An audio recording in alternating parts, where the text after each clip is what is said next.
Number 7 in blue. As we get set for action here at Lynn Stadium, the ACC regular season finale rolls on from Louisville. SMU arriving. Cough, cough, sneeze, sneeze, needs. 11 matches started. Yeah, and he's done a lot of growing in that time as well. He's had some ups and he's had some downs, but he's been able to learn from those experiences and see how he can improve as a goalkeeper. And that's all that really matters, is when you get better as a goalkeeper, you really just need to spend more time behind the net so you can try to get those shots and how you can defend them and get those blocks. Sparks will be on the corner. It's a season summary for SMU. Talking about some of their best wins. St. Louis included in there early in the season as well. Had a hot start. Since have been relatively consistent. A few draws here and there, but again, that one loss, or the 2 losses on the season, that holds true as well when it comes to RPI. They're still holding strong at 21st, 20th in the coaches poll.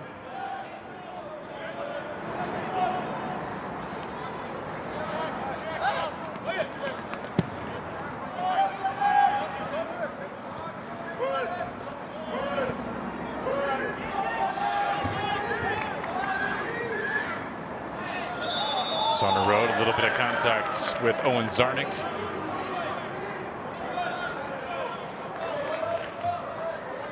And Serge Gonzalez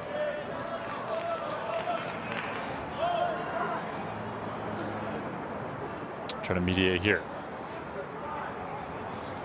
And a welcome sign that Saunders Road is back. Obviously want to keep him healthy. Haven't missed a couple games. Yeah, he's just a few assists shy of that team record mark, so we'll have to see if he can get closer to that mark here tonight. He's really a key playmaker for this Cards team.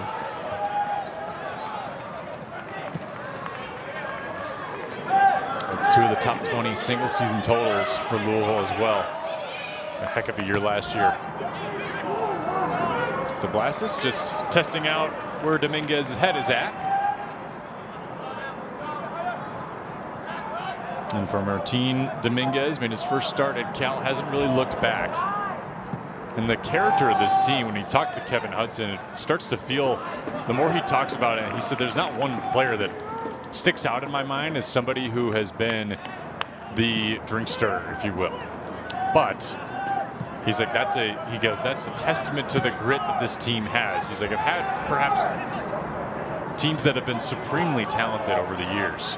This team just feels different. He feels like they can go the distance because of their ability to hang in games late.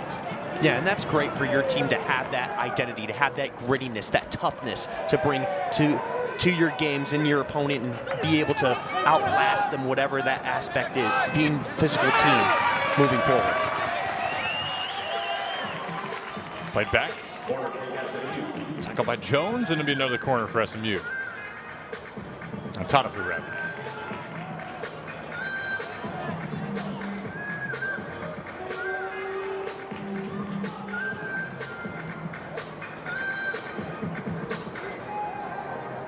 In the corner for the Mustangs, number 10, Phoenix Sparks.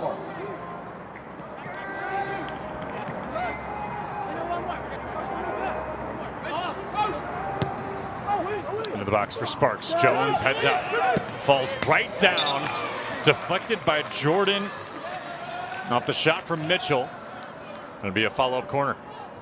And that was a good header by Jones, able to get that ball away. Still had an opportunity for the Mustangs to score there, but still able to stop them initially on defense, try to eliminate any chances that they can to give up a goal and just be solid defensively. JP Jordan, maybe a little bit of juice tonight. ACC play if they want any chance at the NCAA tournament. Lewis pops that high in the air. Dominguez ready for it. That's Brock Pope's first goal as a Mustang. He has 1 assist on the season.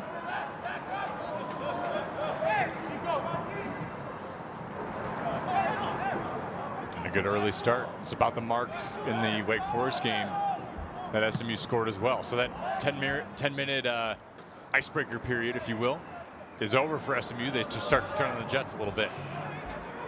Yeah, they're probably hoping that they can have a rinse and repeat here tonight. So we'll see how it plays out.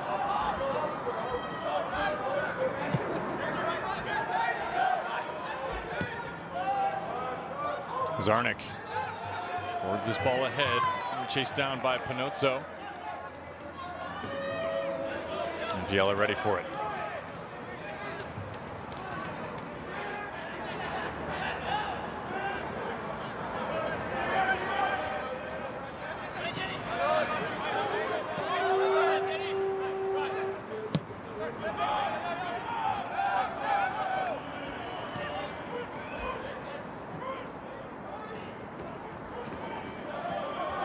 Now, if you're Louisville and you're John Michael Hayden and the staff, how do you start to attack this SMU defense?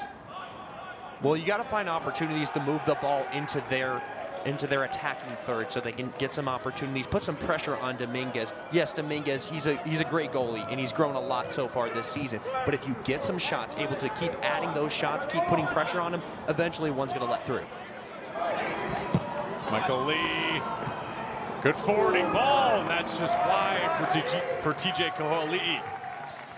And those are moments that you got to capitalize. You got to be able to try to take a good shot on that. He wasn't able to find it, get a good take on it, but nonetheless, move on, move forward.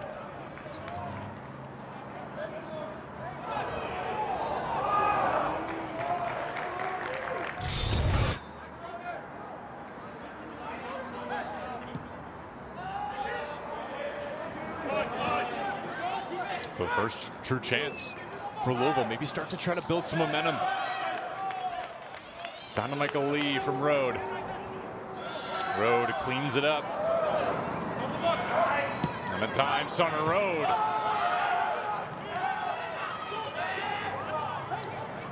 Headed out by Cesar Ruvalcaba.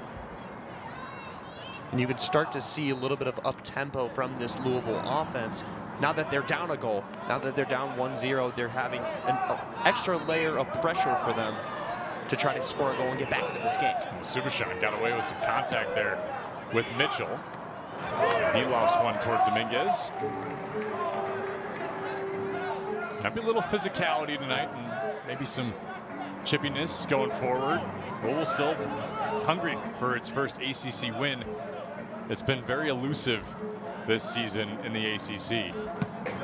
Yeah, it's definitely frustrating if you're Louisville, and especially added the layer of motivation with J.P. Jordan facing against his former team. So you know he's going to want a little bit of some action here tonight. We'll see how lenient Sergio Gonzalez is on the whistle tonight.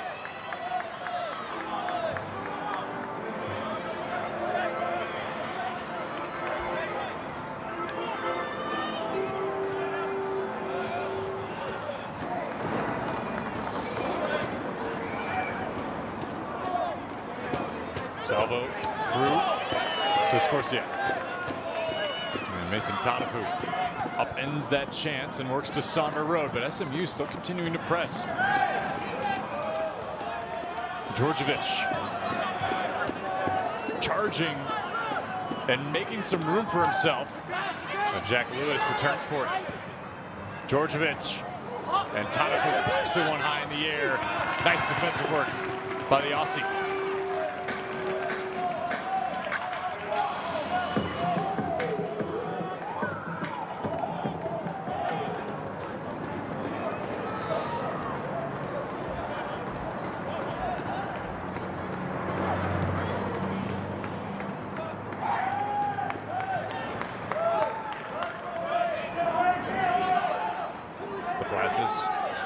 Through to Michael Lee. Blastus tries to save that one around, and it does generate a chance for Guerra. Dominguez is there.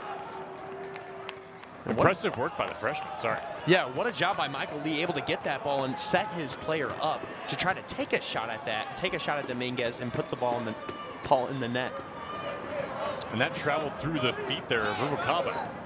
So that was a tough save for Dominguez.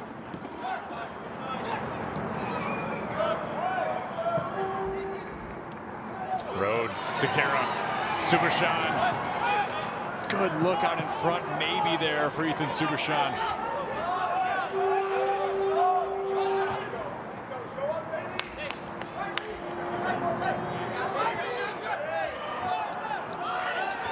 And Subashan tied up there with Georgievich, just keeping that ball alive, and still contact being allowed through the minutia of the game here. Yeah, it definitely seems like the refs are letting these guys play it out here on the court and just play your best action moving forward.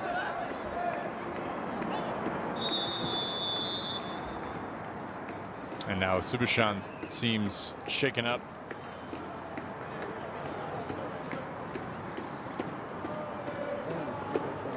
I mentioned the 7 games this year by a difference of 1 goal.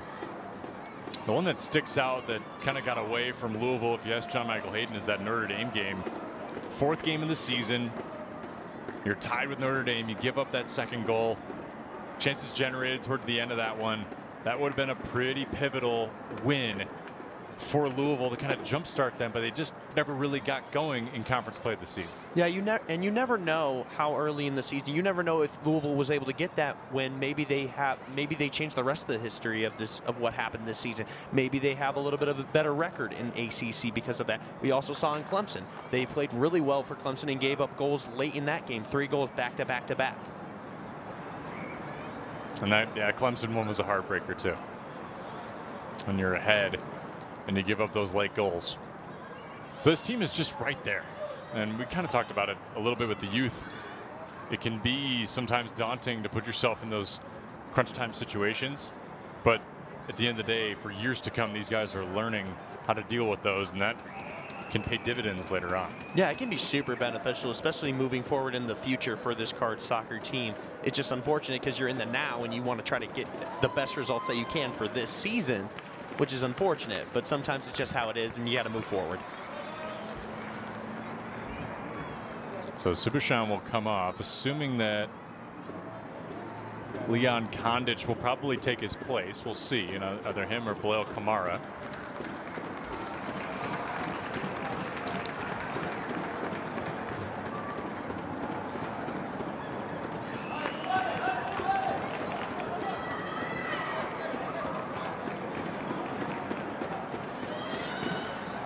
Time very pivotal here now, nearly 20 minutes gone in the first half, and SMU has already put a point on the board. I've really liked what Louisville's been doing offensively, putting some pressure and getting over into their attacking third. Something that I want to see them work on is not letting SMU just drive all the way down into their defensive third so that they can give up opportunities. And I want a little bit more pressure that can possibly move the ball around so they don't have so SMU isn't having possession for such a long time, and they can get some more opportunities on that end.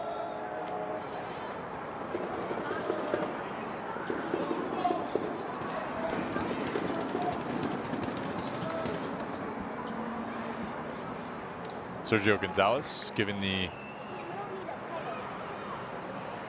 explanation on substitution here for John Michael Hayden. And of course, with the clock stopping, take some time to deliberate and get everybody going. Leon Kondich will come on, and Blail Kamara will come on for TJ Ko'ali'i. By the way, Leon Kondich aiming to be the first freshman to lead Louisville in assists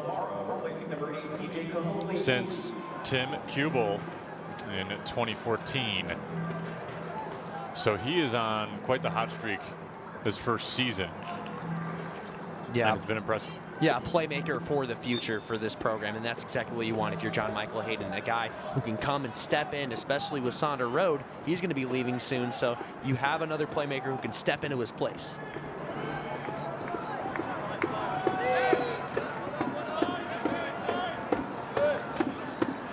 Before the season started, Jack Lewis and Leon Kondich, both freshmen, participated in a little social media clip and claimed that they're everyone's favorite Europeans. Sonder Rode has been a favorite European around. Yes, he has. This soccer team for some time, so it would definitely fit. Yeah, definitely. Having Kondich take over that role. The changing of the guard, if you will. There's Rode. Through to Guerra. JP Jordan lofts high for Kondich, as he's defended by Pope. Kamara, Jordan contact with Jack Lewis and Panozo.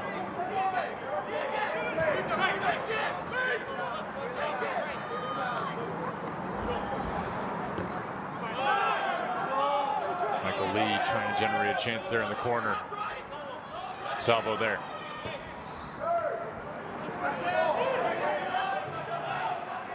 Scorsia, all the contact he can take with Lewis and Michael Lee crowding him. Nice play in the midfield by Louisville.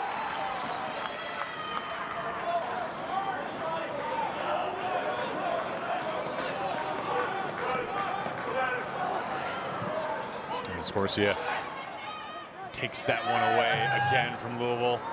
Through to Bailey Sparks. That was off to Blastus. It'll be a corner for SMU.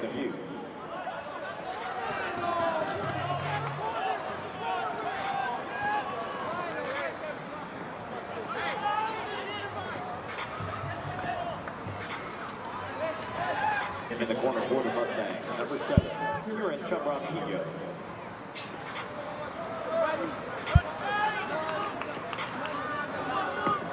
Kieran Champron-Pino on the corner. Two-time ACC Defensive Player of the Week. Down the honor last week. This one's too long for the German. Take a look at some counts from around the ACC. Oh, Virginia Tech ahead of Clemson, and I like that. Putting the standings as the rankings.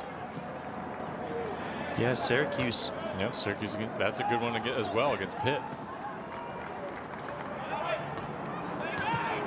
Starting to look like upset city here in the ACC with all these early leads from the David versus Goliath matchups. And some implications on that last one as well. NC State having beat the brakes off of SMU. Still tied in the points. They're one of those 5 that are intermixed in teams 6 through 12, or 6 through 10 rather. So that'll be one to keep an eye on as well. SMU having beat Wake Forest 3-0. Prior to that, had that 5-1 loss to NC State. Louisville fared pretty well against the Wolfpack. Just a 1-0 defeat. And it was an early goal as well. So similar to this here tonight for the Mustangs. Escorcia just trying to make room in the midfield at center circle. Gets tripped up in the midst there with JP Jordan and Jack Lewis. And back to the point that you made on NC State with them getting the 1-0 victory over Louisville. Louisville has the blueprint of what they saw in that NC State game, only down by 1 goal with this score right now. They're down 1-0 here with just over 20 minutes here in the first half. You saw what didn't work against NC State. How can you find ways that you can implement that into this game and be aggressive on offense so you can tie this game back up?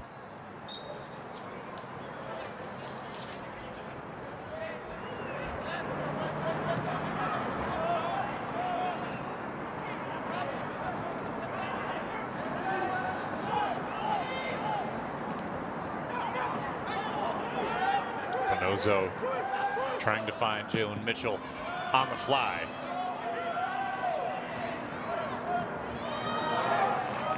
And a steel toe there from Piella to clear.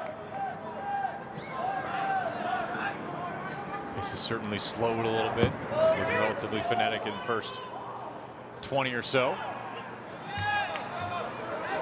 SMU looking for its second goal.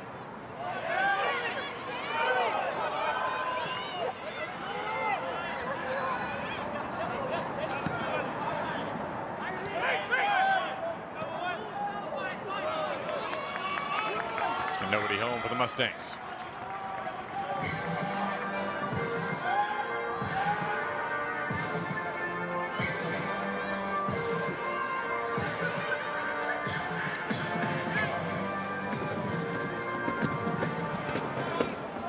Louisville ought to beware of penalty kicks as well. SMU perfect on the season. Bailey Sparks terrific from the spot, 3 for 3. And if you were to watch that Wake Forest game and see how many different plays were in and around the final third that could have ended up being penalties. Only one actually was a true handball in the box, which led to a PK for SMU in their second goal. Their first goal, rather.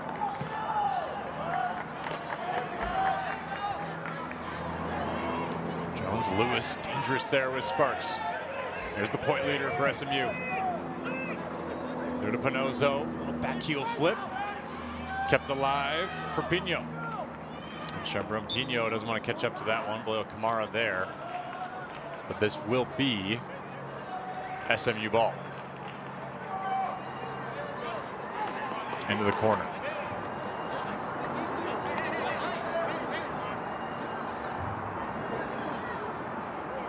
In the corner for the Mustangs, number 10, Bailey Sparks.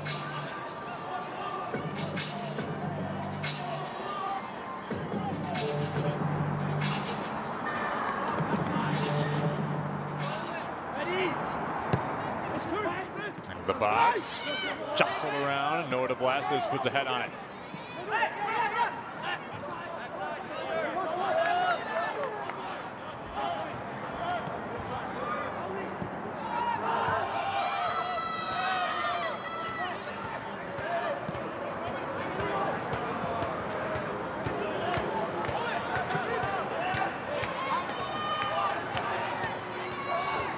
Djordjevic. Outside the 18, Nikola Djordjevic up top to Sparks. He has a hit. And the ricochet goes the way of the Mustangs again off the foot there to Blasis. If you're Louisville, you really have to get this ball out of your defensive third. You can't afford to have all these shots building up on Piella and get opportunities for SMU to extend this lead. So another opportunity here that they got to stay strong, stay defensive, and try to defend this corner kick. Chambropino on the heavy left foot on the corner. Also known as the set piece king, he's contributed 5 goals off set pieces. He's been long on both these tonight. And this park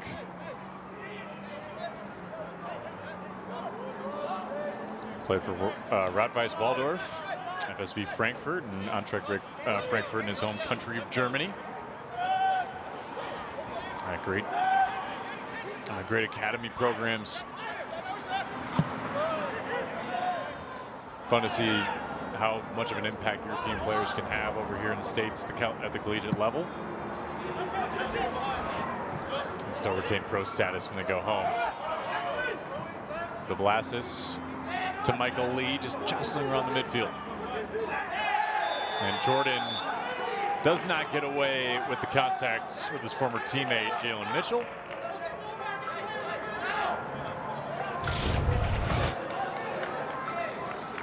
Yeah, try to be a little bit aggressive and try to chase that ball down.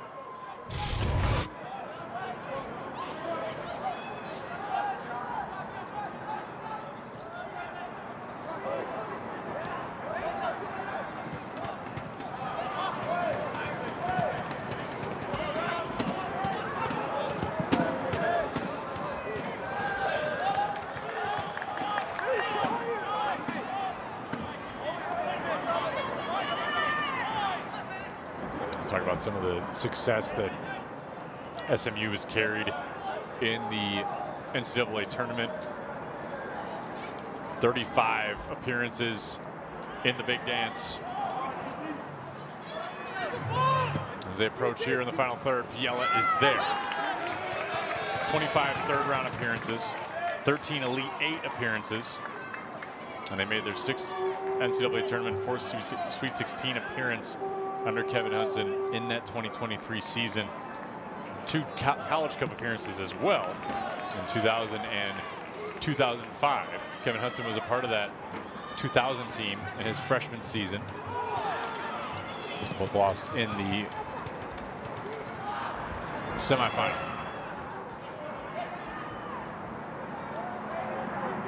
To UConn in 2000 and Maryland in 2005. Yeah, and in this world of conference realignment with SMU moving over here to the ACC, for men's soccer, it's a perfect fit. They've had great success in their history as a soccer program, so then moving here into the ACC, have some competitive teams that they are able to face on, it's a really good show for them. They're no longer the standalone from the ACC is really talented with the likes of no longer UCF, right? Because now they're in Big 12, but or no, still true in the AAC. But for men's soccer, either way, you get in a spot where you're not just standing alone there. You're actually making a difference here in one of the best conferences where in your first season, you're on the edge here of becoming one of the top 6 teams, as it were, if you can get a win tonight going into the ACC tournament.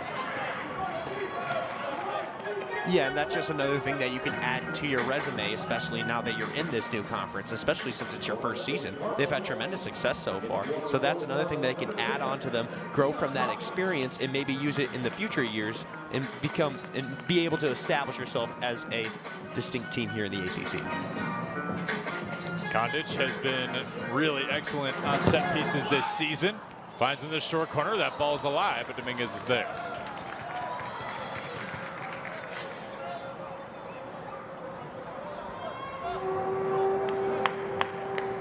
Easy play by Dominguez.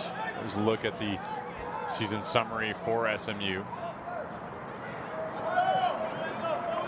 They too have had some close calls. 5 matches decided by a single point in the matchup.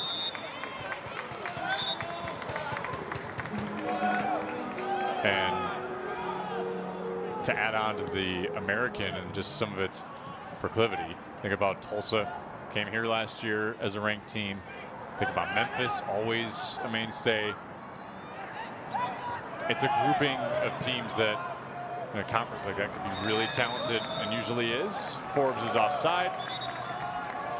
Forbes, Chase Vasquez, and Elijah Bridge-Bassey all subbing on for Michael Lee, Gage Guerra, and Saunders Road.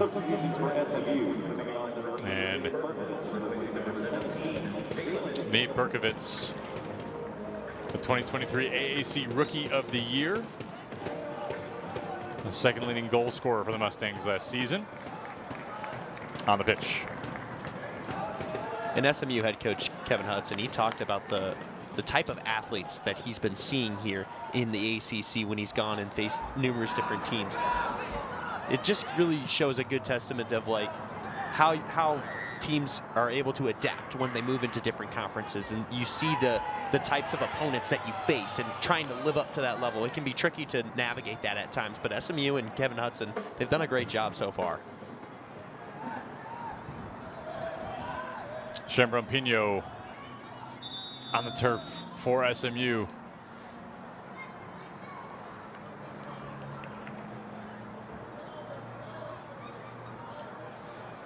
Hey, Kevin Hudson talking about leaning into last year's experience and now this just as everything is going to be very unfamiliar when it comes to conference play. Took that as a challenge and a welcome sign that regardless of how we do, we're going to go play our brand of soccer, and that's what they've done. And it's amounted to 8 wins, only 2 losses. You get those 5 draws in there as well, and 3 ACC wins. Now you set a goal for your team, set a challenge, set an identity for your team. That's all you can really ask for as long as you're meeting those expectations at the end of the day.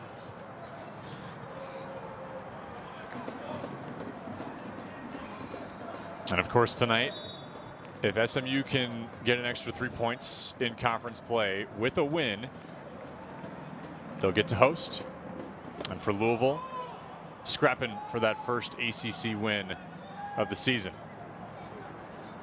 And we've mentioned a lot about RPI and how important that is for SMU, but also for Louisville. If they want any shot here at the NCAA tournament, they're pretty much on a leash. They need to win as many games as possible to build on their chances to increase that percentage of possibly sneaking their way into the tournament.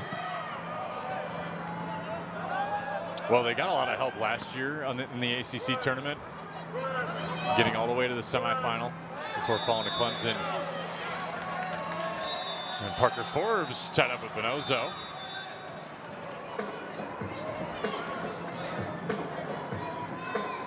you think it helps or hurts that Sergio Gonzalez to let the boys play a little bit? I think there's pros and cons to it. I think, honestly, I say let them play, but a little bit of chippiness, hopefully it doesn't, you never know if it's going to escalate as much to that degree, but we'll have to see how it plays out.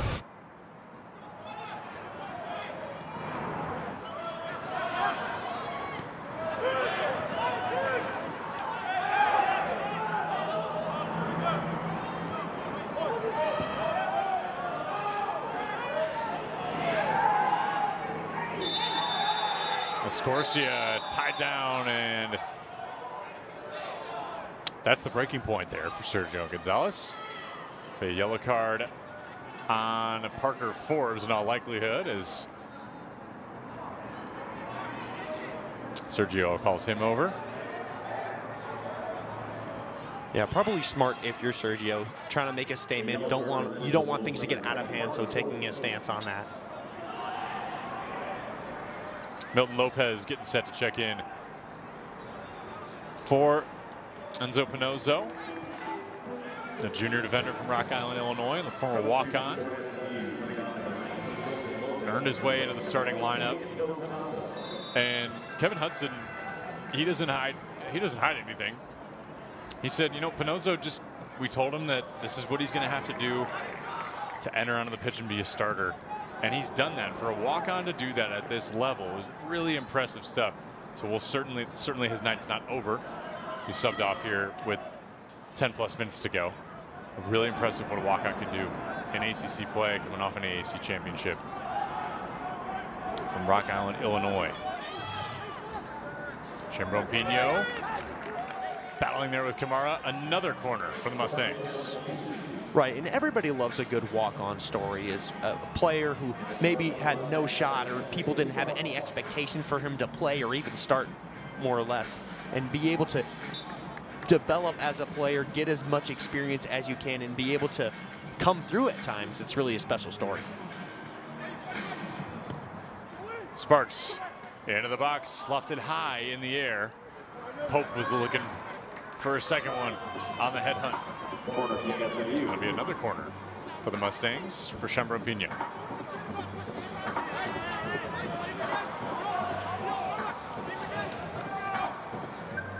In the corner for the Mustangs, number 7, Kieran Chambron.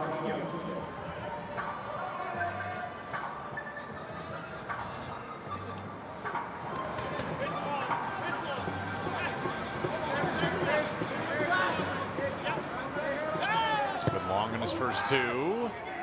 That streak continues. A little too much pop on his corner kicks tonight. Yeah, Louisville take it. If you're Kevin Hudson and you're heading into that second half, you're probably telling your guys, hey, we got to capitalize on these corner opportunities a little bit more. We can't be overshooting these passes and lobbing it into the play. We got to put it in play, set our guys up for success so they can get a shot off and put some pressure on PLO. Lewis. Great forwarding ball to Chase Vasquez. A sophomore who finally broke into the scoring for his collegiate career. Chased down was Bridge Bassi, and he's going to play a little aggressive on the sideline. Tied up with Georgievich. Sergio Gonzalez donning a yellow card to Bridge Bassi.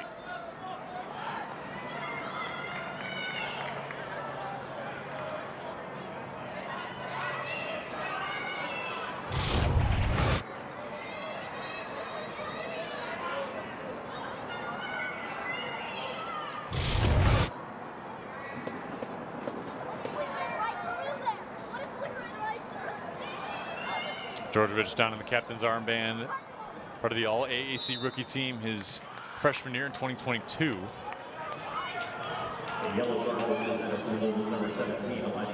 Part of another 10-win season for the Mustangs.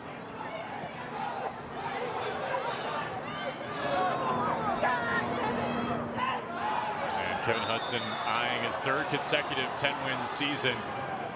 And Escorcia is down now for SMU as well.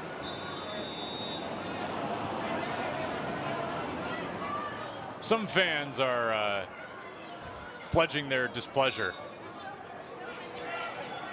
Well, it's kind of interesting because Sergio earlier on, he was kind of letting the guys play, let them play throughout, be a little bit aggressive, but still let the play go on. But now we've seen a little bit of chippiness here and a little bit more aggressive physicality come into play.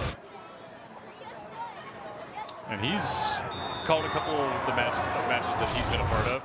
He's a very judicious referee, and he's not going to let a ton slide. Earlier in the match, it did feel like there was some contact being let up. We'll see how that theme sort of continues over this time into the second half.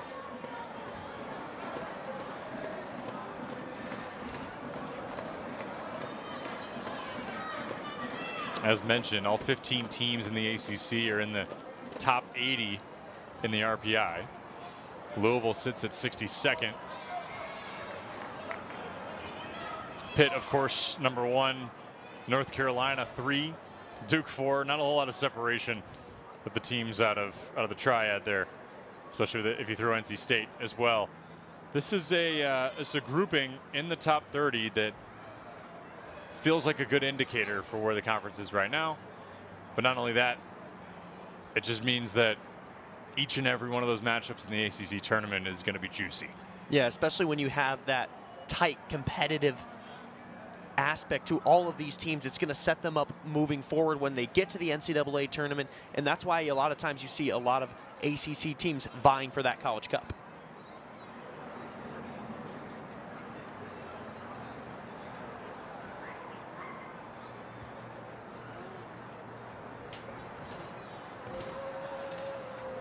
And Escorcia up under his own power. Shot to the back never feels good. And here in the final 8, if you're Louisville, what would be the best indicator that you're on the right track going into halftime here, Tyler? Well, the best indicator if you're Louisville is you gotta be able to pass to your other playmakers and set them up for success. You can't just be on defense the entire time. You got to put some pressure, get onto your attacking third, set your playmakers up, and put them in the best position moving forward. That means getting your passes to your third, your fourth players, and keep the ball moving. Louisville was able to do that. And around midway through this first half, Sparks intercepts that ball from Josh Jones. Back through to Piella. And when they were able to move that ball, they had some really good opportunities where they could have possibly been able to put it past Dominguez. Now they ultimately didn't get it, but it was about putting the pressure on them that set them in that moment to tie this ball game. But we haven't seen really much of that late here in the first half, so we'll have to see how it goes moving forward. Alex South on the ball with 2 players defending. And for SMU, how do you assess where you go from here if you're Kevin Hudson? Well, Kevin Hudson, you just got to keep the possession of the ball on your side on offense. Just keep draining as much clock as possible, but don't be conservative. Make sure that you're still taking your shots as you can. You've had a lot of great corner opportunities that you haven't capitalized on, but you've been having them. So trying to move forward with those possessions and able to capitalize in that category. That's something they could work on. Escorcia down again. On that back pain, a little bit chronic there.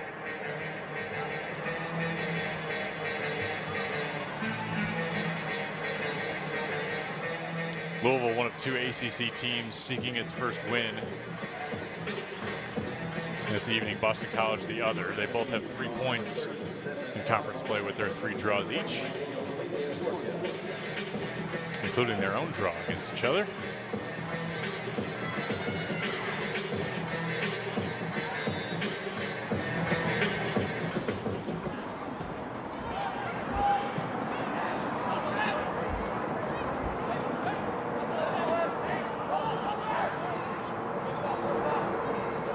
Vasquez giving Sparks all he can handle in the corner. Chamberlain all he can handle in the corner. Louisville wins that possession. See what the Cardinals can put together. 6.5 to play here in the first.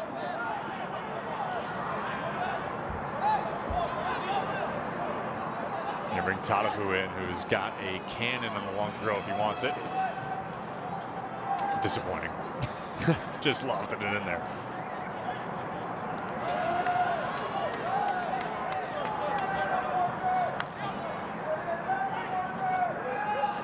Kondic. Tadafu down into the 18. JP Jordan had that one on his foot for a bit. The Blastus deflected by Lopez, and it'll be a corner for Louisville.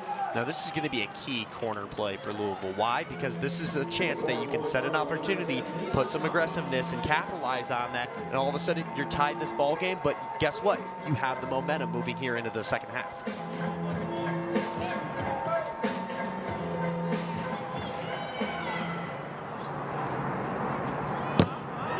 Kondic into the box, kept alive briefly by Forbes.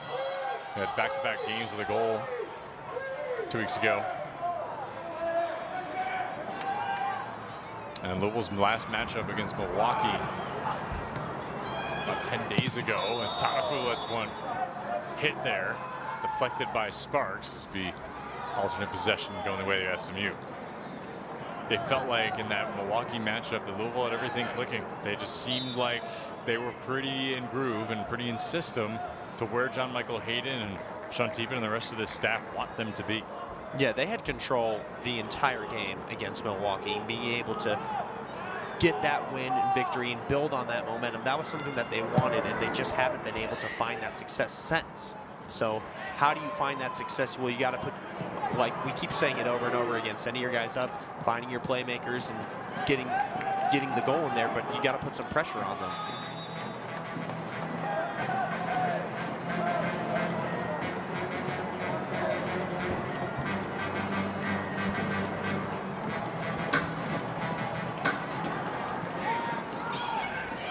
Throw-in goes awry for Tadafu. Lopez. A good hit for Lopez, and it goes for the Mustangs.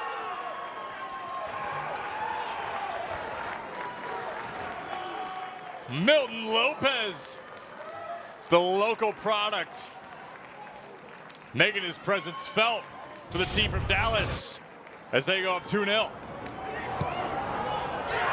Yeah, I think Piella may have thought that ball was going wider than it actually did. You see right there, really didn't have a chance to go after that also, so really unfortunate for him as the Mustangs get their second goal. I think you're right. Piella just watched that ball go by. Didn't quite make an attempt at it. It's a tough position to be in, especially when the ball is being shot from that far away. Where do you go if you're Piella? Lopez pinpoint. And SMU came to play. They want to secure that home matchup in the first round of the ACC tourney.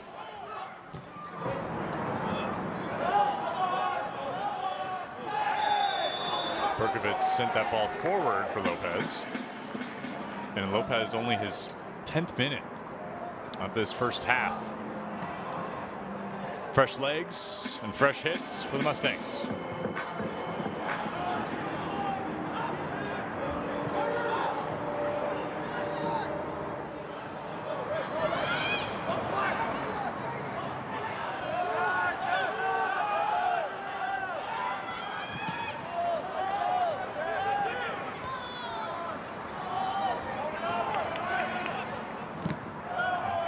Gotta find something here if you're Louisville. As Salvo has a run on it.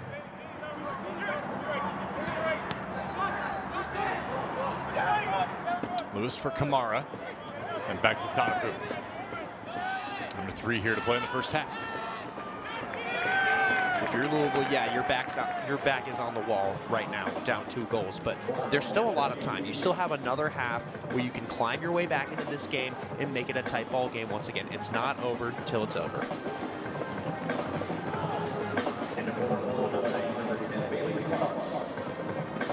And a good spot to be if you're Southern Methodist. Going into the locker room up to the corner kick variance there. pretty significant in favor of the Mustangs. Another chance in the box. Piella there. Still alive. And through, somehow deflected away. I think that was Forbes that got a piece of it there at the end. Yeah. SMU still prodding for it in the final third. Yeah, we've seen these large scores. We've seen these 2-0 games before here at Lynn Family Stadium. Louisville had a 2-0 lead against Clemson, and then they came back to win here in the second half. So anything can change here late in the game.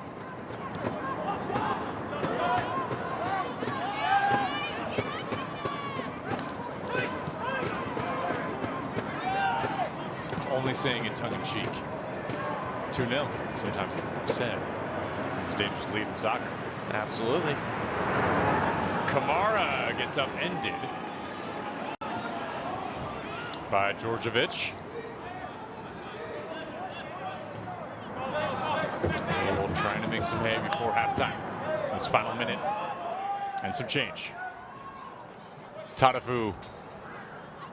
Not a ton of pressure on Dominguez over the last 15 or so minutes. Maybe Louisville can apply some pressure here.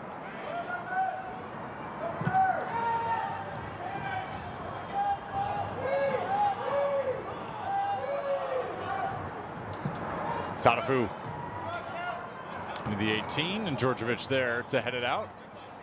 Jordan down to Kamara. At halftime, we'll check in from around the league with Kamara on the shot there. Get you stats and scores from all in the ACC and the finale of the regular season.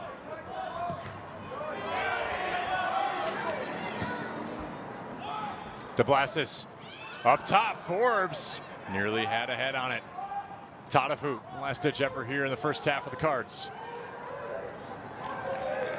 10, 9, 8. Lewis. 6. Makes Gutierrez think about it. Kamara's there. Kamara! Too tall. And that is where the first half ends. SMU ahead by 2. And Tyler, they got that first goal and didn't look. Well said. This is the third meeting all time between these two teams, by the way. The last one was in Dallas at Washburn Stadium. And SMU won that one 2-1.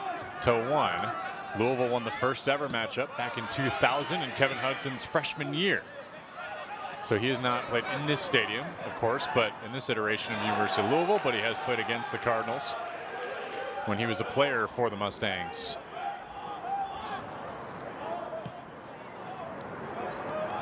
Set to go here in the second half. And for John Michael Hayden's team, they've actually done well when they've had to come back this season in the second half. As far as getting draws, we mentioned that 7 matches this year separated by 1 goal for Louisville in one way or the other, win or loss. And we'll see how the physicality is taken up here. Early foul in the second half. The 11th now on the match for Louisville. And Salvo's down. And just like that, the physicality, it's back here in the second half. It hasn't gone away, and I don't imagine that it's going to go away anytime soon. So we'll have to see how much of a factor it is here in the second half.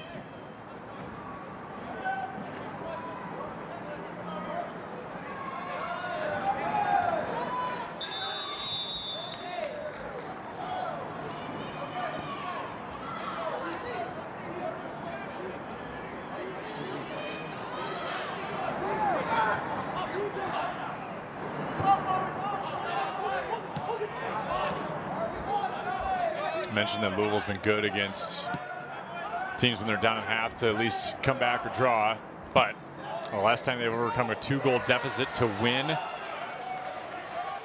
was against Colorado State, excuse me, CSUB in 2013. So it's been a while since this Louisville team has been able to overcome a 2-goal deficit. kind of interesting that it's been that long for them to overcome a deficit like that. We've seen it a couple times here on the other side with Clemson coming back and winning a game 3 where they were down 2-0 and winning 3-2. But it's interesting that Louisville hasn't done it in a while, so it'll be interesting to see. There's Lewis trying to look for Kamara on the run, and a foul on SMU. Escorcia is back out there. This will be the first yellow card issued for the Mustangs. And Escorcia, a junior from Bogota, Colombia. This will be a free kick here for Jack Lewis.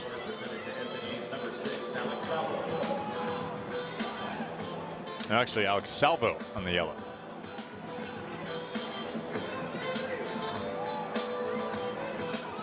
So we've mentioned a lot of SMU having some success here in men's soccer in their first year here in the ACC, but also in the other sports as well. Football, they have a pretty good season, and volleyball has had a pretty good season as well with a couple of upsets.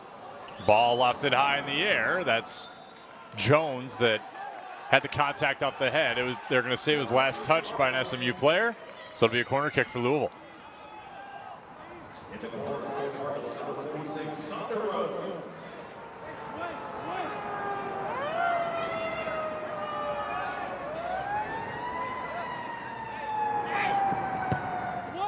Lewis in the box, headed out by Ruvalcaba.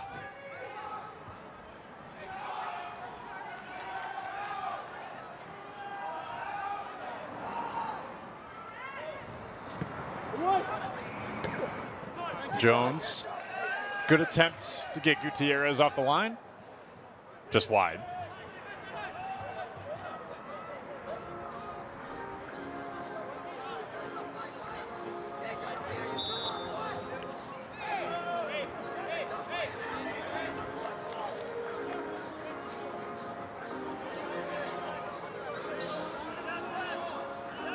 Pivotal that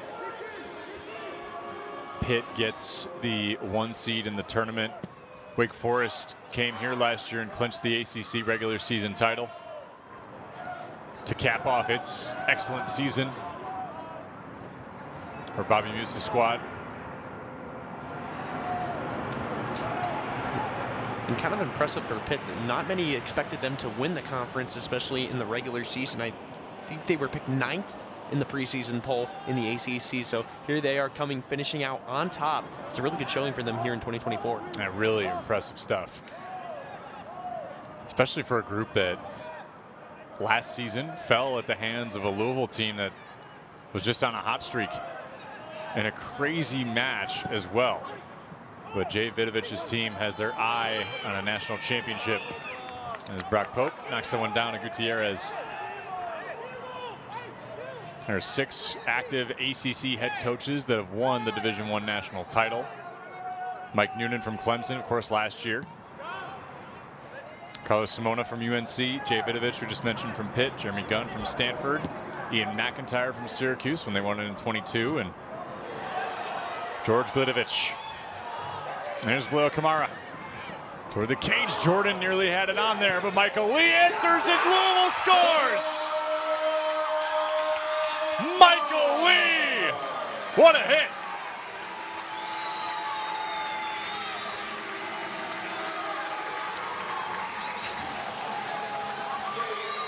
And that's exactly what we're talking about, in taking advantage of the chances that you get. A great run, sets them up right, and Michael Lee takes the shot, puts it in the back corner, and another goal to move a little bit forward.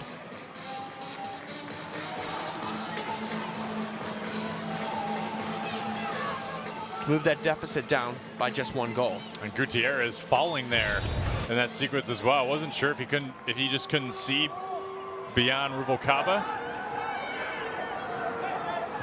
Louisville answers, and 2-0, no more. Just a 1-goal deficit for the Cardinals. Yeah, that's a really good point that you mentioned there. If he doesn't fall down, maybe he could have gotten to that ball in time, but nonetheless. Escorcia testing Piella.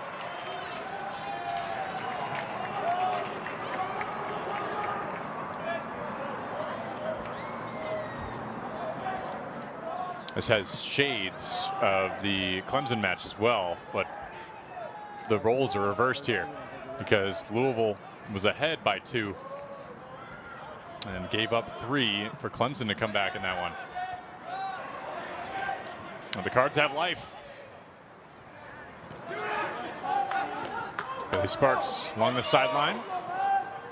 Jostling there with Kamara, and Kamara knocks it out of play.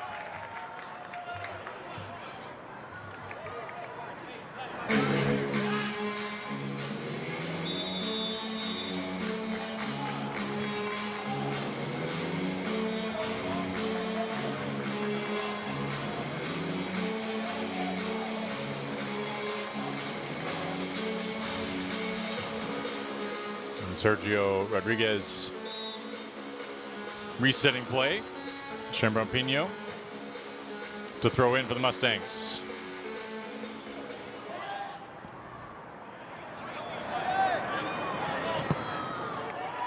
And a hit too far, too wide for Owen Zarnik.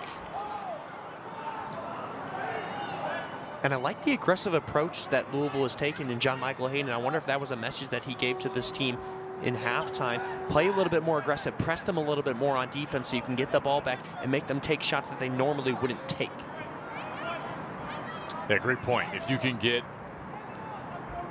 Martin Gutierrez off his line, or Dominguez rather, off his line, maybe this is a chance here for Louisville. Subashan and Dominguez answering the bell one-on-one. Yeah, what a great save by Dominguez, able to stop that in time. As that was a really good run by the Louisville offense, putting pressure on. That's exactly what they needed to do in this second half, and now we see they have a little bit of life.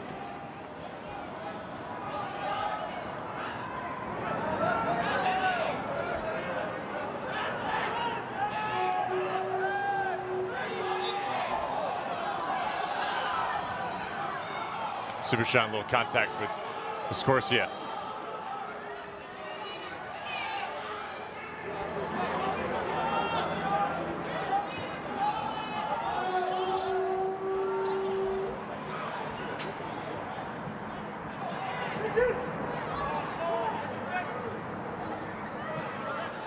Lewis approaching center circle. Lofting to Guerra, who haven't said his name a whole lot tonight. Michael Lee, trying to make 2 goals for himself. And he'll draw the foul, or gain the foul rather.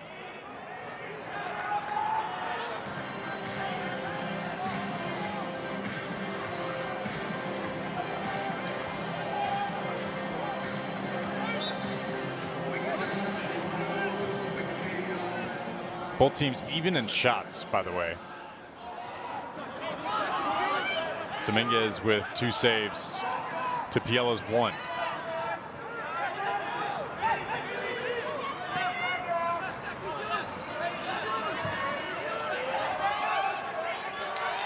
Escorcia battling with Saunders Road and Jack Lewis in Louisville. Trying to hit the turbo button. Yeah, really good effort by Saunders Road on defense, able to get the ball back for Louisville. Michael Lee lofting. Brock Hope heading that ball out. Lewis has a hit, headed out again. This time by Zarnik.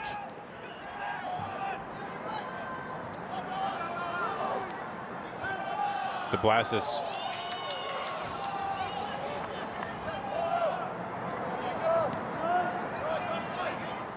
Tough defending there with Djordjevic.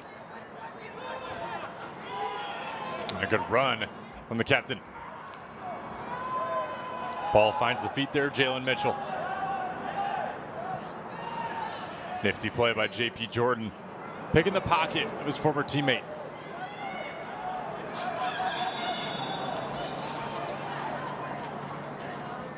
And a foul stops the progress there for Louisville.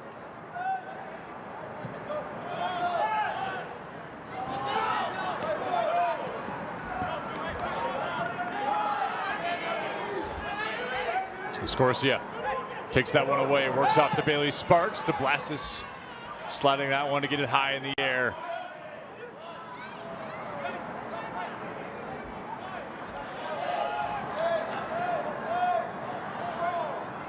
Djordjevic Through to Scorsia. To Sparks. Nifty with the ball at his feet. Pinozzo was there nearly for the one-timer.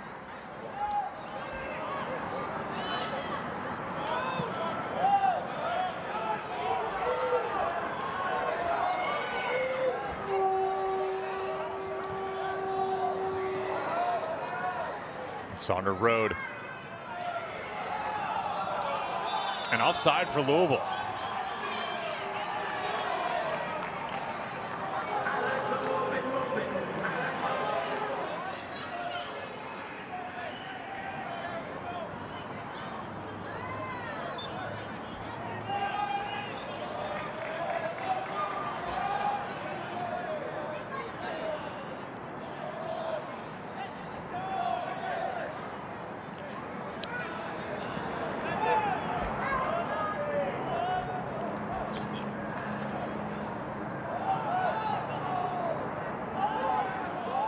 Forwarding through, here's Sparks.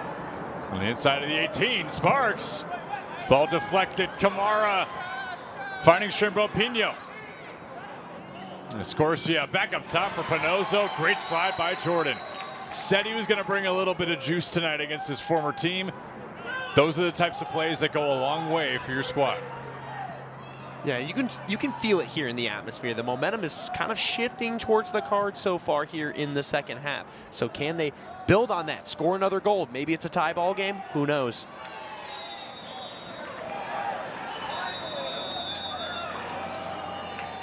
And the yellow card issued for the Mustangs. Second of this half.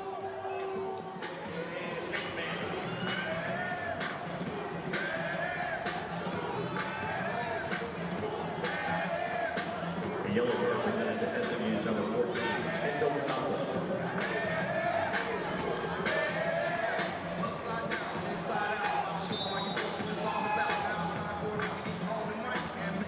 Another free kick for Lewis.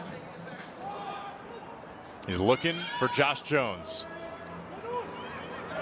Zarnik was there. And Scorsia knocks it away.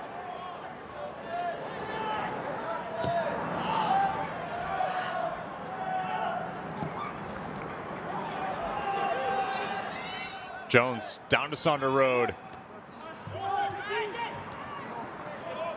Wakaba there.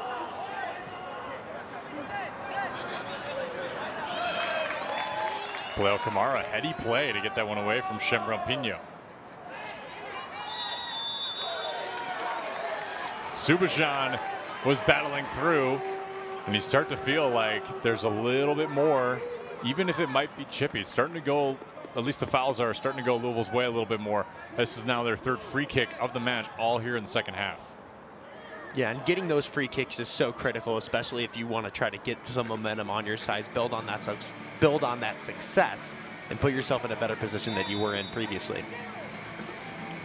Dominguez getting his back line ready. Sonder Road and Lewis, both capable. Road has put one away in the back of the net against Syracuse. There's a chance for Tadafu just wide.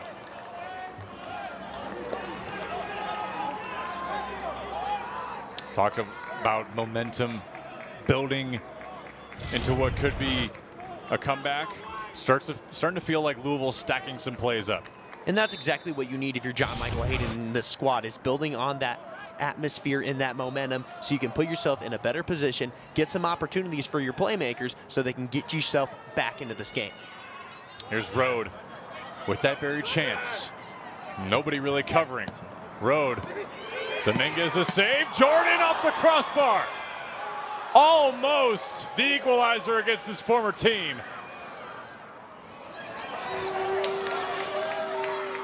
And would have been his first goal as a Cardinal, too. And what a statement that would have been if he was able to put it through. Now it's just about capitalizing on those chances. Didn't get it right there, but had a great shot at that, and they need to keep giving those chances moving forward, getting back into this game. If that were to go, actually would have been the first goal of his career. And what a way to do it against your former team. Just hits the top of the post, bounces off there. That was a screamer. That ball was hauling. towards that goal.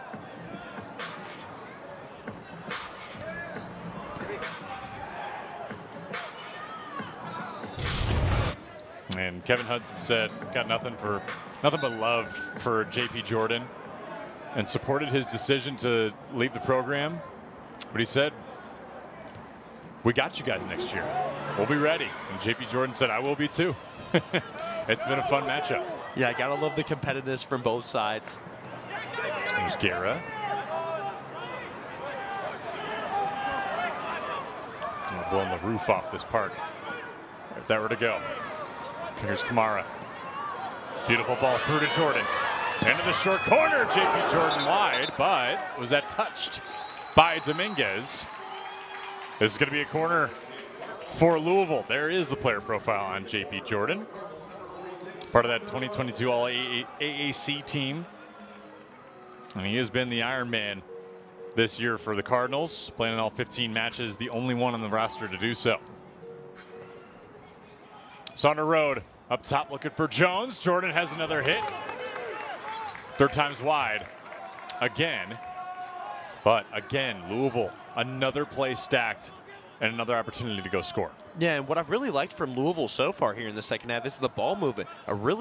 They've really improved on what they were doing here in the first half. They've been able to get the ball to their fourth and third guys and just move the ball forward, get some guys, set yourself up in better position than where you were in. Don't settle for something that's crazy and way outside of the box. Put yourself in a good position to make a play.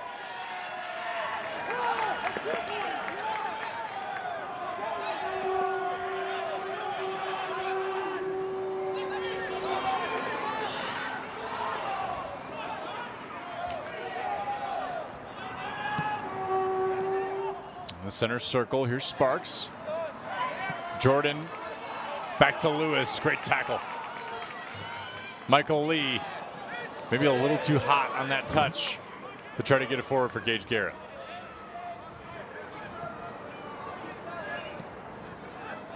Yeah, as we mentioned earlier, a little bit of a quiet game for Gage Guerra so far, but all it takes is one opportunity for him to score a goal. He's one of the top goal scorers in the country, so you never know when you have him in a right position to make a play.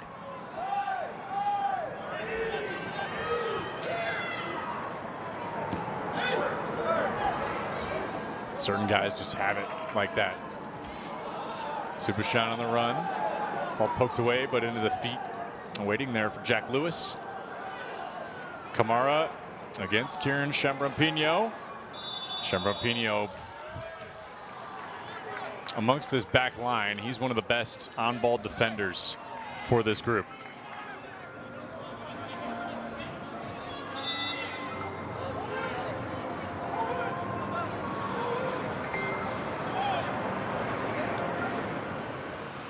Saw that final for Clemson and Virginia Tech, so Clemson will finish second.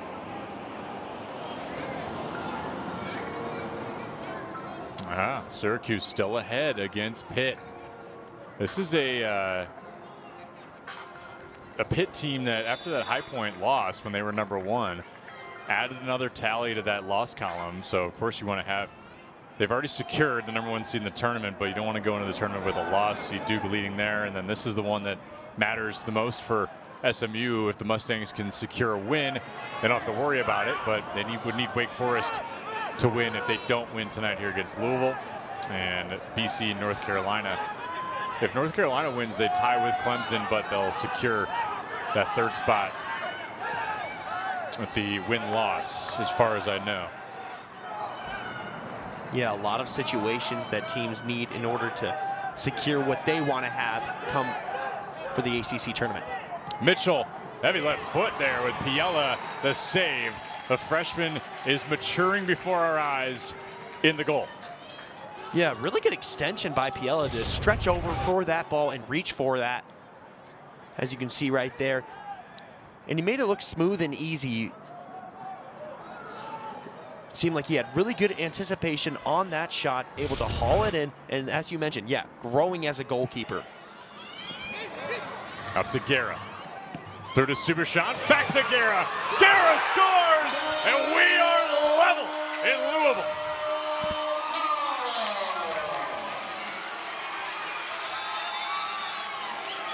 Gets past Dominguez.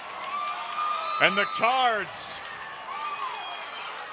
hungry for their first ACC win, knotted up at 2.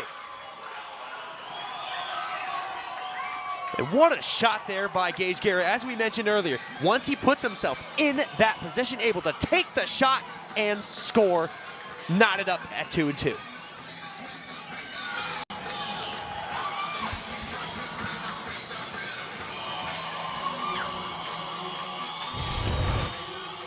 Gage Guerra, ever since he's donned the Cardinal uniform, has made an impact. 6 goals in 5 matches to open his Cardinal career last year, and now this year, that being his 9th goal on the season. He was Patriot League Player of the Year at Army West Point in 2022. We knew he could score goals in big moments. He's done that since he's been a Cardinal. That one to get back level and vie for Louisville on its way, try to get its first ACC win here this season and improve its standing perhaps along the way if they can get to 6 points in ACC play. Yeah, building his legacy with that goal, another great goal scored for him as Louisville, they're trying to climb back into this game, and now it's a tie ball game here. In the first half, we thought that they lost all hope and they were down 2 goals, but as I mentioned earlier, it's not over till it's over. Djordjevic off the crossbar and in. SMU answers back. Just as quickly as Louisville ties, SMU steals it away. And what a quick response by the Mustangs here, just hitting the top of the bar of the crossbar and getting down into the goal. Not much that Piella could have done trying to reach up and try to get that ball down. He tried his best. It just a really good placed ball to just bounce its way in, and the Mustangs regain the lead. The co-captain for the Mustangs takes the game into his own hands for his first goal of the season. He's got 5 assists on the year. And Nikola Djordjevic, a redshirt junior, knocks it home. And the Mustangs, where they may have felt like they were sleeping here in this second half, are awake now.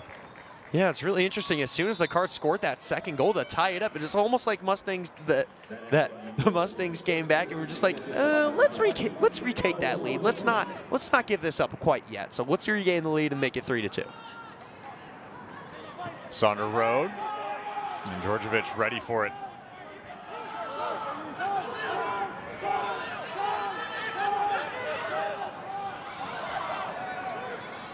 A character of this Kevin Hudson team really knows no bounds, because he has said, and we caught up with him before the match, look, this team is gritty, and even when we're down, there's just something about us where we just feel like we're always in it. That was, if anything, the best indication of how this team just doesn't give up throughout matches.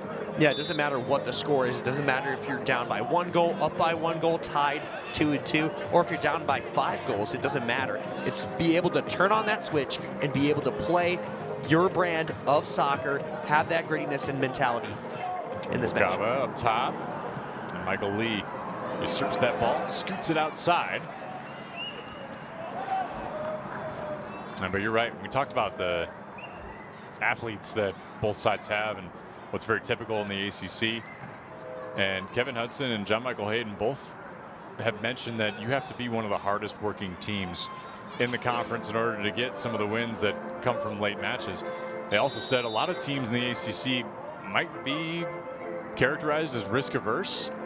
And because of that, I don't think we're seeing that tonight, but because of that, sometimes you might have a little bit of tentativeness and not as much aggression. But we're not seeing that tonight. Nah, It's no holds barred. Yeah, both sides are being super aggressive, and it's worked for both sides in this case.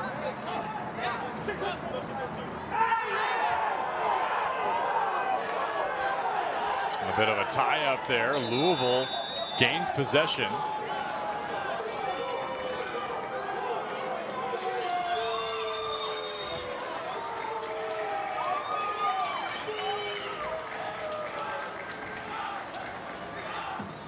And a yellow card be issued to the SMU bench.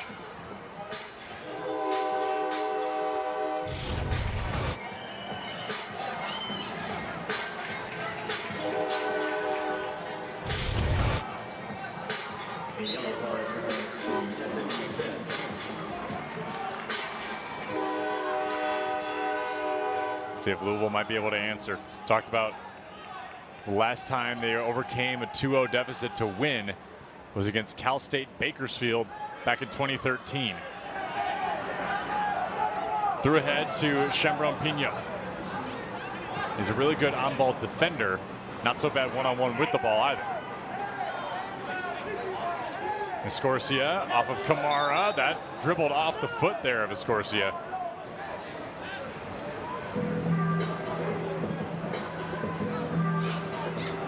Actually deemed that it was off of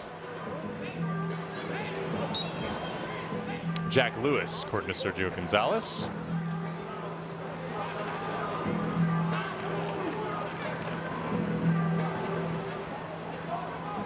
Rubalcaba headed out by Jones.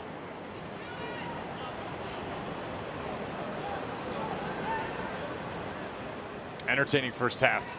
3 goals amassed. 2 on the Louisville side to equalize. J.P. Jordan almost had one himself as well, but SMU answers the bell immediately after Louisville scores.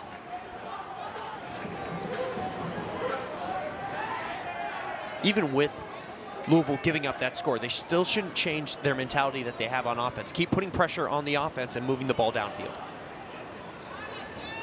That they do, down to Guerra.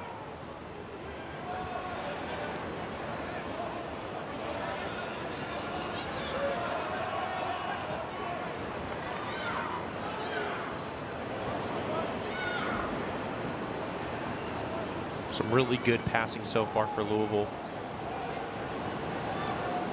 It's the first time for the Cardinals, really this match, where it's just felt like they've been able to settle down.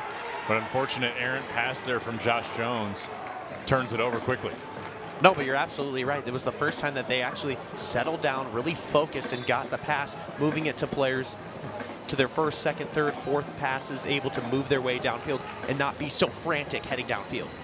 And that was a big point that you mentioned in that first half. It felt like Louisville, when they had a chance, they were just trying to get it as fast as they could and without too much thought behind it. Just want to generate chances against Dominguez. They did that, but not as effectively as they're doing it now here in the second half.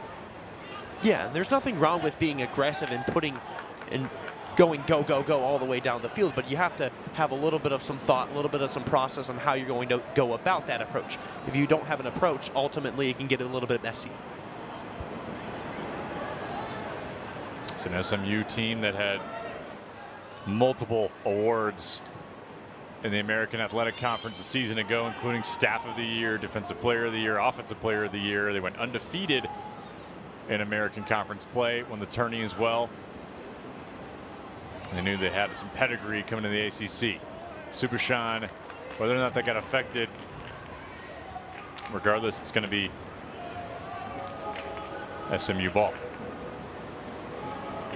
Going to be a line change coming up here for the Cardinals. In the final 20 minutes, Parker Forbes, Elijah Bridge-Bassey, and TJ Kaho'ali'i.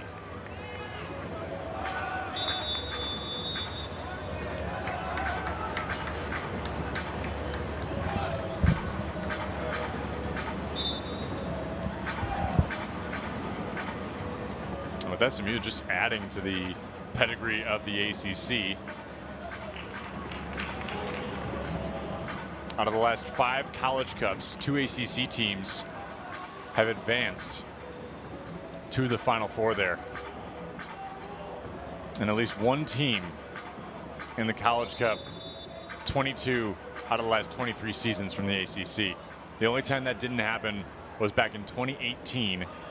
Maryland, Indiana, Akron, and Michigan State were the 4 there for the College Cup. Maryland beat Indiana, Akron beat Michigan State, and then Maryland beat Akron in the final.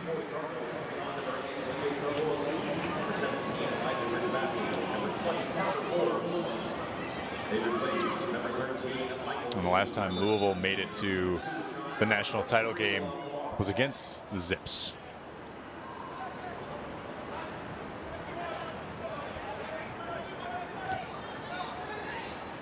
Back in 2010. Gage Guerra to Saunders Road down in the corner. Lewis. Really good ball in. DeBlasis. And cleared out effectively by the Mustangs.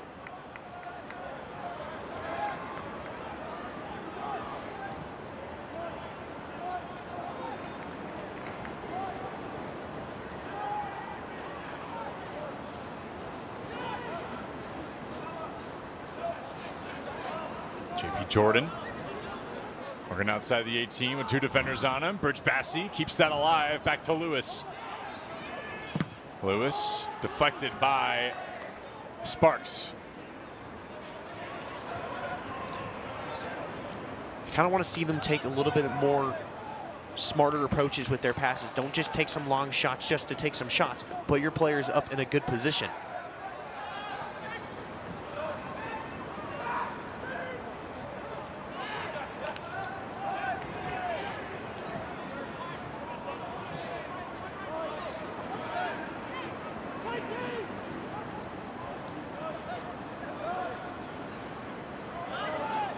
Players not really able to just keep possession here. Panozzo being a thorn in the side of this Louisville offense.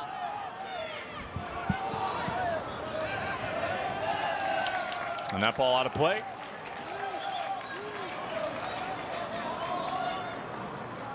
From Brock Pope, who opened the scoring tonight. Showing his teammates how to do it here at Lynn Stadium. And his first goal as a Mustang.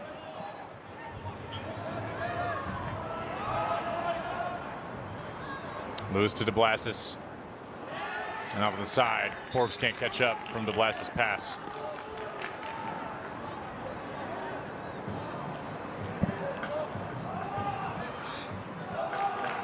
Substitution for SMU coming on is number 36, Noah Irvin on for Jalen Mitchell. Irvin, the sophomore midfielder from Phoenix, Arizona.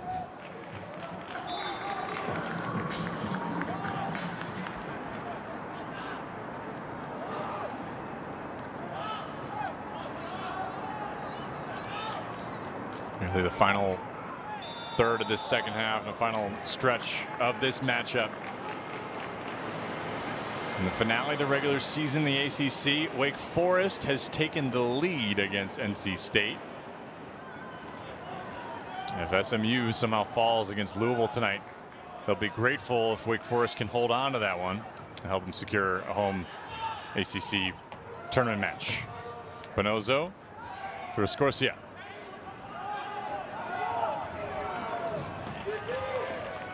But if you're SMU, you much rather control your own destiny. Don't put your hand don't put your fate in the hands of the other team to rely on that. Just try to get the win here tonight if you can. There's Pope. That's a great point. Take control of what you can control, and they did that because as soon as the Louisville equalized, they answered right away. Kind of woke up a little bit.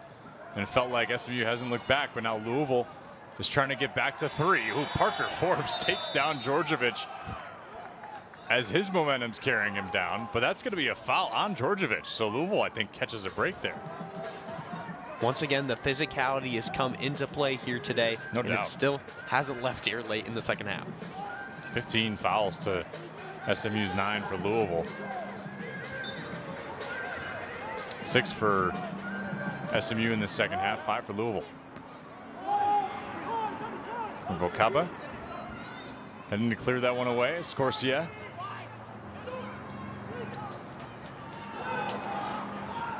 Through for Djordjevic. Gets that goal earlier. Now up to Sparks. The leading point scorer on this team. Chimbro Pino to Sparks. Still alive, Tadafu. And Brock Pope keeps in the final third. Chambrompino, that ball's out, I believe, on Kaholi, and it will be a throw-in for SMU.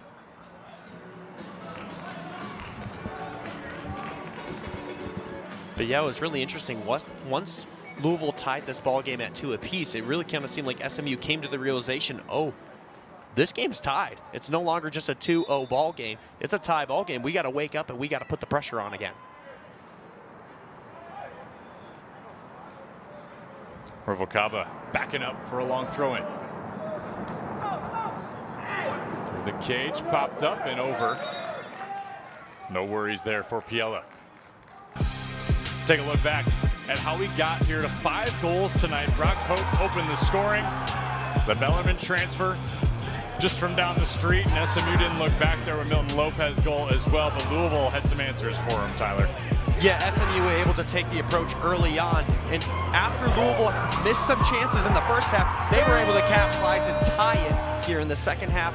Being physical, putting that approach on offense, being aggressive, taking the chances when you have them, and SMU responding very quickly to take the lead back and make it 3-2. Chambrompino, the corner. Let's try to drill that on the worm burner. Bridge Bassi was there. And to your point, on that last play, Djordjevic kind of looked like he was taking the ball to the paint, right? Yeah, it did. I mean, that was a pretty impressive deal. He kind of just saw the opening and went. He took advantage of the opportunity that he saw. He saw the path, and he took it. Right to the rack. Leon Kondic preparing to sub in here for Louisville. Chambrompino, too long foul on the inside the box there in the 6. Back to Louisville. Substitution for the Cardinals coming on number 10. And once SMU scored that 3rd goal, it really, Louisville kind of lost a little bit of the aggressiveness that they had in the beginning of the second half. So they need to find that if they want any chance to tie this ball game back. It's on the road, checking out for the Cardinals. If you want somebody who has been productive with the ball at his feet, Leon Kondic is your guy. 5 assists, leading the team this year in his freshman season.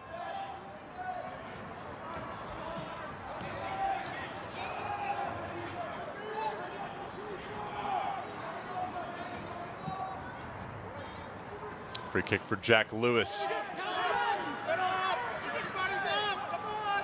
Zarnik got it away. Escorcia on the run. Long way to go with Tatafu chasing.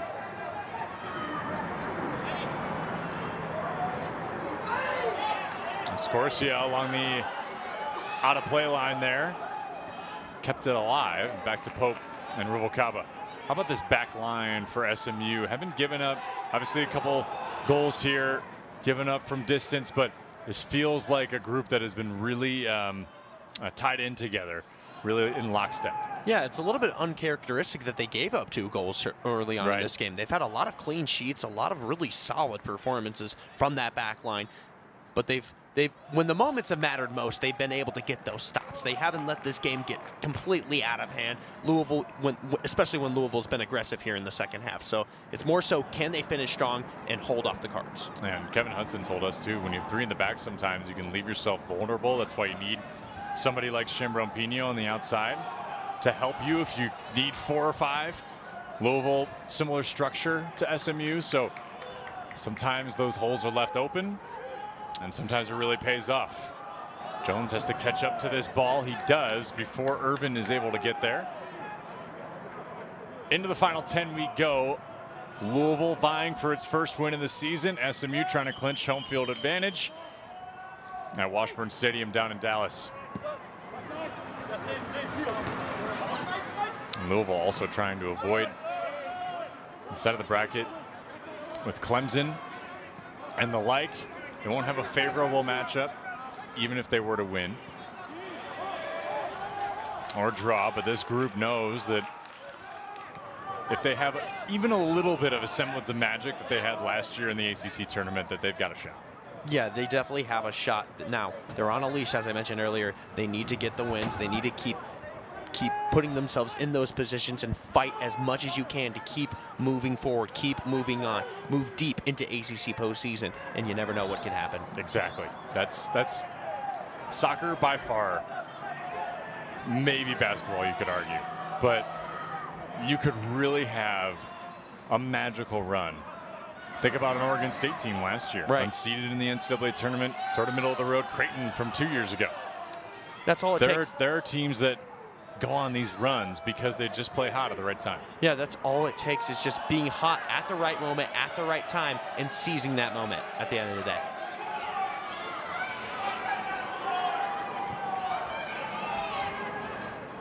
Escorcia cheesing a little bit after that one.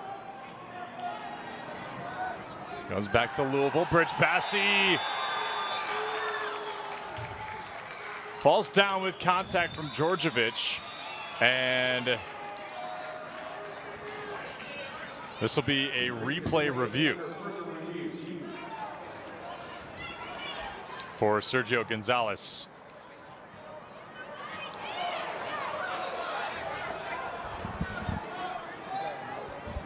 Yeah, key moment here in this game, especially just over 8 minutes to go. You never know how the result can go. So how critical this moment is for Sergio to get this call, however it is, get the right call. We'll see how it plays out. Pretty pivotal moment right here.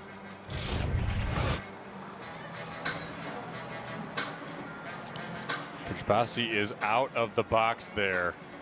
Of course, falling in, and that's where the line of demarcation is, right? I mean, so close. Yeah, so close. And sometimes it's hard to tell, and sometimes you don't intend for those things to happen, but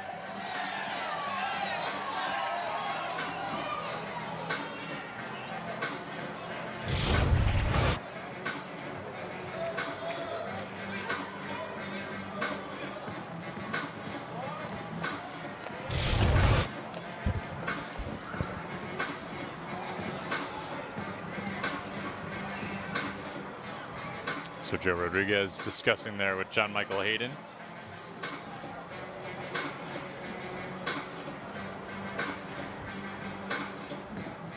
Always an interesting position to be in when a call could go either way, depending on how you view it. Sergio Gonzalez is in a position to really possibly tilt the outcome of some ACC standings. And this is great work by our Nest crew. I still just think he's outside. yeah, I'm with you there. I don't think he's outside. You don't think he's inside? No, I agree. I agree with you. Oh, you said outside. I was like, No. Where are we? No. No conflicting interests here.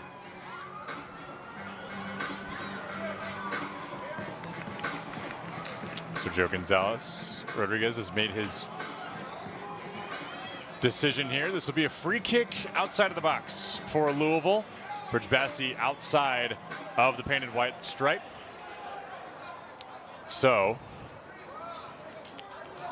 I only feel the need to remind that SMU actually scored from this spot, but on the opposite side of the pitch where Guerra has the ball right now, on a curling ball for their third goal against Wake Forest last week. So this might be in the recent memory of the Mustangs, as Lamar Bynum checks in for SMU, in for Kieran Shembrone-Pino. Kind of interesting how you have those scenarios that kind of repeat themselves or show up in another spot like that. It's kind of interesting. And this time the opposite for SMU. Yeah. So see if Gage Guerra has that in mind. You can try to curl this ball past Martin Dominguez.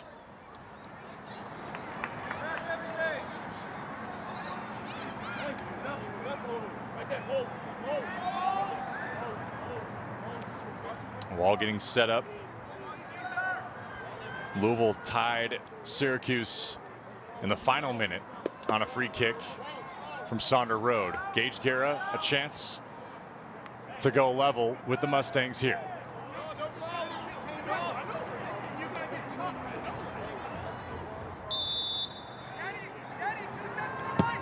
Guerra. Oh, nifty play by SMU to knock it out. Jack Lewis too tall on the rebound. He knew it as soon as it hit his foot. Want to make sure we credit whoever stopped this ball here. That was Sparks. And a great job by Sparks, able to get his foot on it, get a touch on that, and get it away, just so they can kind of diffuse the offense that Louisville had on that corner kick.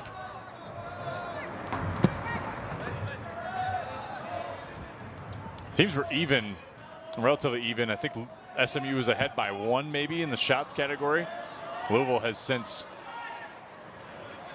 opened that up as far as chances generated. A big reason why they were able to equalize there for a minute before SMU stepped on the gas once more. There's JP Jordan. They're ahead trying to find Josh Jones or Kondich.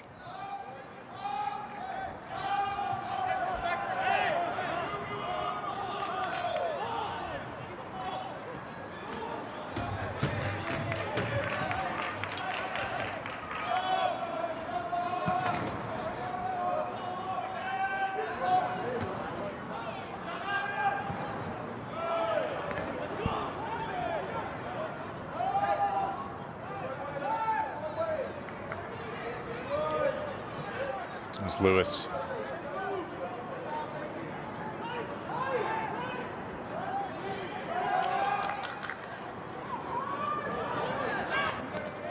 In the center circle. Cards trying to tie once more. Kondich a little too tall. Couldn't get the handle on the pass.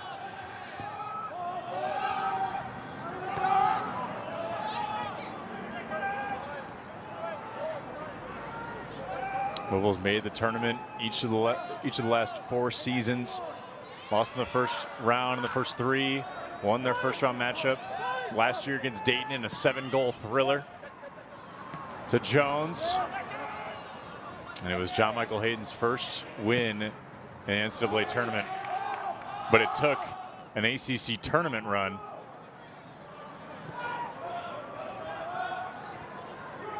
to get him there.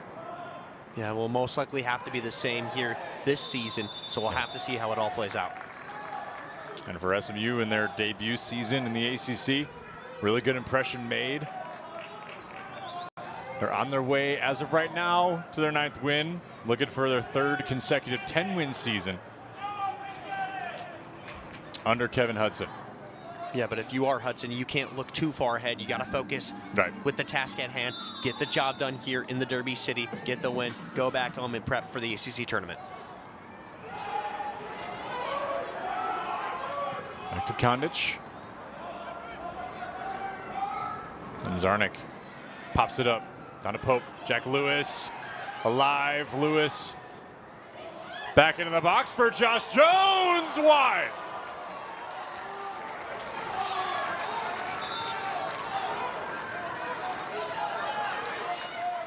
What a great header opportunity by Josh Jones. Able to set it up. You can see the setup there. Just a great touch on that and unable to get there. And this was Forbes trailing too. Really good spot to be, just too far for Parker Forbes as he comes off. And Chase Vasquez is on for Forbes on the wing.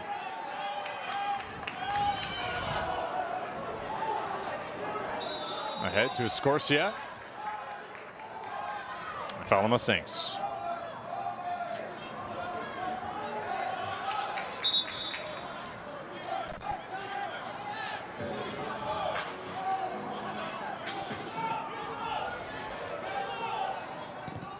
Lewis lofting down. Jones again. Kept alive. Here's Kondich. Back to Bridge Bassi. And cleared away. May throw in for the Cardinals.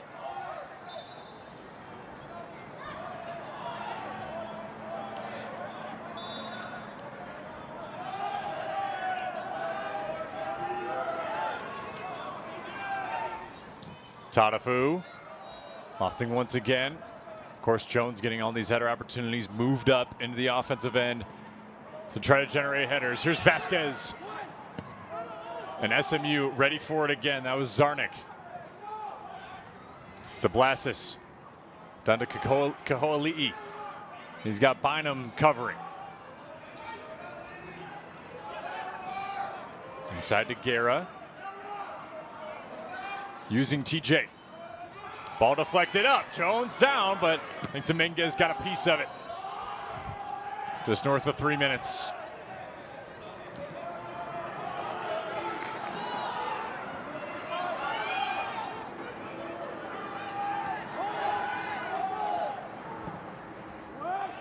Toward the cage. Still alive for Louisville. Jordan at the foot. And off the line, nearly off the line rather, for Rubalcaba. Cleared ahead, and Pinozo on the run. Enzo Pinozo approaching the box. He's just going to retreat and try to kill time. Down in the corner. Along the end line will be a goal kick here for AJ Piella. Final waning moments on Louisville's chances for a regular season ACC win. Or if SMU can clinch a home match in the ACC tournament to open and improve its seeding along the way. Jones there with Djordjevic. The one-on-one matchup in the corner. Djordjevic just doing his best to box out Jones.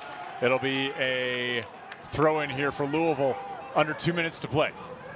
Yeah, for Louisville, it's go time. It's set your team up in the position with under 2 minutes to go. Try to tie this ball game and try to get yourself back in this game and fight for your season. As a heady play by Noah Irvin. Pinozo came up and got tied up with Jack Lewis. So this is going to be a free kick for the Brit.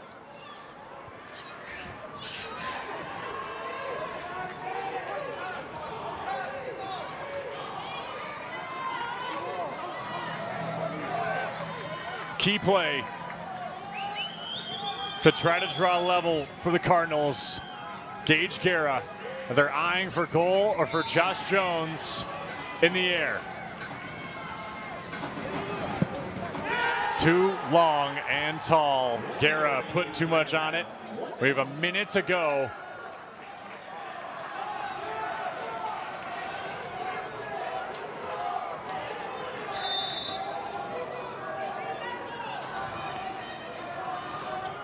And Martin Dominguez and SMU answer the bell when needed to improve their standing in the ACC. 8th coming into tonight. We'll see how the results shake out, but Louisville trying to answer the bell once again.